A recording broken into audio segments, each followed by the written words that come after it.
কেমন আছো তোমরা সবাই? আশা করি সবাই ভালো আছো। আজকে আমরা খাবো কামরাঙ্গা মাখা। সবার প্রথমে তোমাদেরকে থাম্বনেল আর টাইটেল দেখে বুঝতে তো পেরে গেছো, আজকে আমরা খাবো কামরাঙ্গা মাখা। স্পেশালভাবে আজকে করা হবে কামরাঙ্গা মাখা। মাসিদের এখানে কোনো কিছু ফলের অভাব নেই। এই যে ধরে নাও কামরাঙ্গা, জলপই, জমুরা সব কিছু আছে, তার মধ্যে কিন্তু বড়াই হচ্ছে। বড়াই যখন হবে তখন কিন্তু মাসি বাপের বাড়িতে নিয়ে যাবে, মানে আমার দাদুর বাড়ি নিয়ে যাবে, তখন ওখান থেকে নিয়ে এসে খাওয়া হবে। মাসি তো বেশি খায় না, ধরে নাও এদিকে মাখা টাকা এগুলো একদমই কম খায়। আমরা কিন্তু লোভনীয় জিনিস বেশি খাই। ধরে নাও কামরাঙ্গা, জমুরা সব কিছুতে একদমই পাকা। আমি কিন্তু আজকে সকাল সকাল উঠেছি, এদিকে কিন্তু মাসি মোছামুছি করছে, আর আমি কিন্তু যত জামা কাপড় আছে বুনুর, আমার, মাসির, ভাইয়ের মোজা জামা যত কিছু আছে সবগুলো কিন্তু ধুয়ে দেওয়া হয়েছে। একটু পরে কিন্তু বুনু আবারও ধুয়ে দিবে, ও ধোবে, কারণ ও জামা ধোবে। কারণটা হলো কি বলো তো বন্ধুরা, আজকে যেহেতু কালকে যেহেতু আমরা চলে যাব বাড়িতে, তার জন্য কিন্তু ধোয়াধুয়ি করছি। তোমরা তো জানোই রাস্তায় পথে চলতে গেলে পরিষ্কার পরিচ্ছন্নভাবে চলতে হয়, কারণ জামা কাপড় নোংরা হয়ে গেছে, তার মধ্যে আমি যে কুর্তিটা পরে আসছি ওটাও কিন্তু নোংরা হয়ে গেছে, তাই কিন্তু ধুয়ে দিতে হবে। এদিকে কিন্তু ভাইয়ের একটা জামাতে আর কি দাগ লেগেছে, লিপস্টিকের দাগ হবে হয়তো, না হলে কিন্তু পানের দাগ হবে, কিন্তু এত চেষ্টা করছি উঠাতে আর উঠছেই না, বারবার শুধু ঘষাঘষি করছি। তারপরে মাসিকে দেখিয়ে নেব যে ওঠে না, তখন মাসি বলবে ঠিক আছে, না উঠলে নেই, আর ঘষতে হবে না বেশি। আর সারাদিনে মাসিদের এখানে তো রৌদ্র পায় না, কলে একটু রৌদ্র থাকবে সকালবেলা, সকাল 9টা থেকে 10টা পর্যন্ত, তার তার ছাড়া কিন্তু সারাদিনই রৌদ্র থাকবে না, এরকম ব্যাপার আর কি। মাসিকে দেখিয়ে নিলাম এখানে জামাটা, তো আর কি রং দাগটা আর কি ওঠে নেই। তো এদিকে যতগুলো নাইটি টাইটি আছে এগুলো তো নিয়ে যাবে, ওইখানে পরার জন্য নিয়ে যাবে, ওগুলো কিন্তু আমি ঘষে ঘষে ধুচ্ছিলাম, কারণ পরিষ্কার পরিচ্ছন্ন যদি জামা কাপড় না থাকে তাহলে কিন্তু দেখতে অনেকটাই খারাপ লাগে, অনেকটাই কিন্তু বাজে লাগে। তার জন্য কিন্তু জোরে জোরে আছাড় মেরে মেরে কিন্তু ধোয়াধুয়ি করছি আর কি। তারপরে তো দেখতে পাচ্ছ, তবুও আর কি মাসি বলে যে তোমার জামা কাপড় কিন্তু একদমই ধোয়া হয়নি, তবুও জামার এখান থেকে ফেনা বের হয়, এরকম বলছিল আর কি। তো যাই হোক, আমি যেরকম পারি ওরকম করে কিন্তু ধুয়ে নিয়েছি। তারপরে একটু পরে তখন ঠিক হয়ে যাবে আপনা আপনি, যখন শুকাবে তখন আর কি পরিষ্কার লেগেছিলো ওই গেঞ্জিটা, টি শার্টটা যেটা ছিল ওটা কিন্তু একদমই পরিষ্কার, মানে দাগটা আর কি ওঠে নেই। যখন শুকিয়ে গিয়েছিলো তখন কিন্তু ভালোই ভালোই ছিল আর কি। তো যাই হোক, আমার জামা তো কাঁচা হয়ে গেল, এখন একটু জামাগুলো ধুয়ে দেবো। আর পাইপটা, মোটরের পাইপটা কোথায় রাখবো না রাখবো ওটাই চিন্তা করছি। তো যাই হোক, একটা বুদ্ধি পেয়েছি, এখন কিন্তু কলের আর কি মুখে লাগিয়ে রেখে দিয়েছি।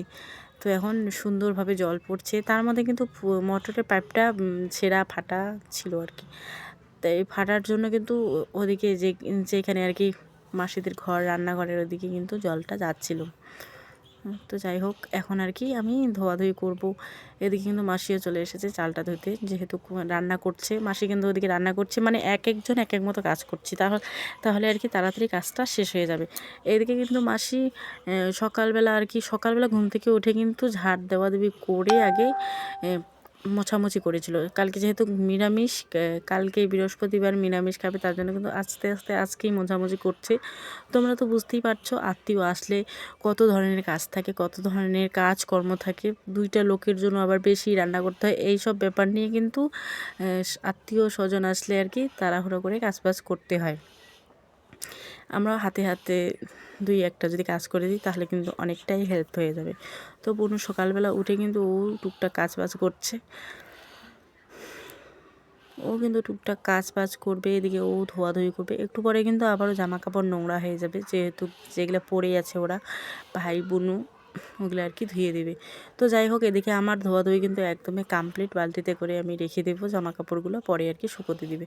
এখন কিন্তু যেহেতু ডিম সিদ্ধ আর বেগুন ভাজা করবে, তার জন্য কিন্তু ডেস্কি, যেটা ডেস্কিতে আর কি যে আটা বানিয়েছে ছোটো ডেস্কিতে, ওই ডেস্কিটা কিন্তু মেজে নিচ্ছি।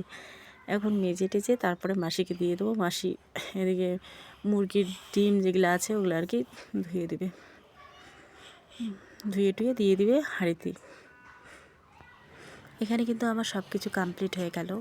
জামা ধোয়া থেকে শুরু করে সব কিছু কমপ্লিট হয়ে জামা কাপড় সাইডে রেখে দেবো। মাসি যেহেতু জানে যে বাইরে গিয়ে শুকোতে দিতে লাগবে, কোথায় রৌদ্র তোলে না তোলে, তো ওখানে শুকোতে দিব। এই যে এতক্ষণে মহারানী উঠে কিন্তু এখন থাল ভাড়া মাঝামাঝি করছে। তোমাদের সঙ্গে শেয়ার করতে পারিনি, কারণ ও না করেছে ওর থবড়াটা দেখাতে। তো আমার থবড়াটাও দেখিয়ে নিলাম। স্নান করে কিন্তু আমি খেয়ে নিয়েছি।